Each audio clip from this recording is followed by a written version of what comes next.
This ABC 15 Flash Briefing is sponsored by Sanderson Ford. Straight up.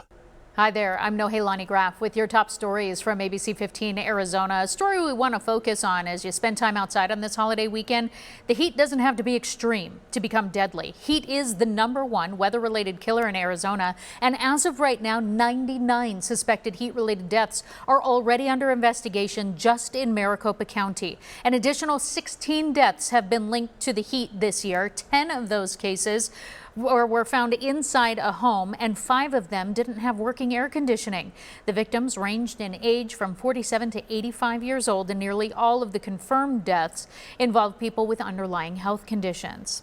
Some help for travelers on this holiday weekend. ADOT will not close any highways for construction. They're going to postpone all work until Tuesday. They say the best time to drive is today after 2 p.m., but be prepared to pay big bucks to gas up.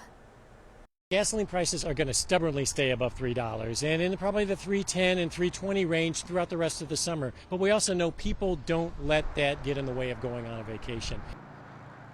Now, if you do hit the road, remember many of our national forests are completely shut down this holiday to prevent more wildfires from sparking. Here in the valley, the city of Phoenix is even going to be limiting access to some trails in hopes of reducing fire danger. So if you plan on hiking tomorrow, do it early. Entrance gates will close at 3 p.m. and this does include several parks and mountain preserves like Camelback, Papago Park, and South Mountain. And while fireworks are fun for us, it can be stressful for our pets, of course. More pets go missing during the 4th of July than any other holiday in the year. So the Arizona Humane Society does have some tips on how you can prepare those pets for fireworks. They say gradually introduce your dog to a recording of the sound that they fear and offer them some treats while they listen to it. And then make sure their ID tag and microchip is up to date in case they do get lost so that they can easily be returned to you. Keep them inside during those firework displays, and if you're going to a fireworks show, leave them at home. Also, distract them from the bright flashing lights. Turn on the TV or the radio in the house and consider a thunder shirt that wraps around them and gives just a gentle and constant pressure to help them feel safe and calm. Now, if you need somewhere to cool off this weekend, you could float down the Salt River. They're going to be giving out free patriotic bandanas along with litter bags.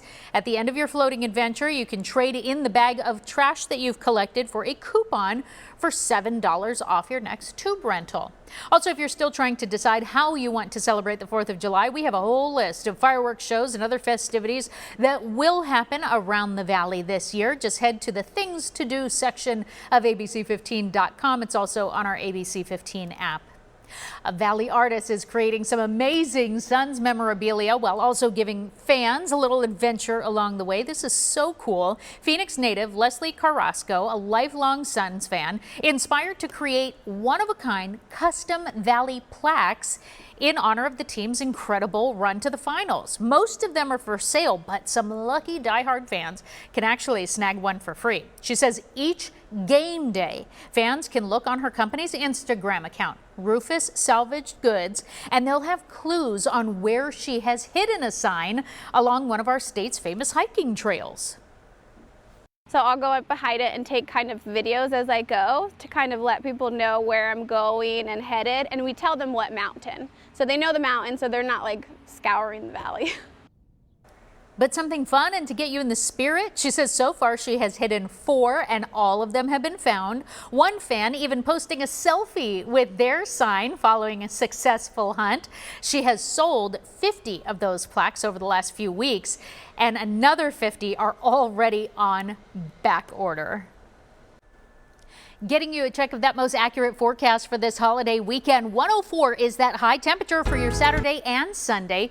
40% chance of showers in the forecast today, down to 30% chance for isolated storms tomorrow. So we're looking at possible storms here in the valley, and if they do hit, then winds would get gusty and we could see some blowing dust. Across the high country, scattered storms could bring heavy rain and even some small hail. And you should also know that any burn scars could see some flash flooding. Temperatures today will be in the 80s north of the rim in Flagstaff, Heber, and Show Low, 90s in Sedona and Payson. Out west, we're close to 110 degrees, and the southern portion of our state in the upper 90s and low 100s. 104 will carry us through this holiday weekend here in the valley, and then we start warming up. 107 on Monday. That's the average temperature for this time of year. Then we're up to 110 on Tuesday and staying very hot through the end of that work week. For the latest headlines, weather, and traffic, we're always updating ABC15.com, or we invite you to download our app. This ABC 15 Flash Briefing is sponsored by Sanderson Ford. Straight up.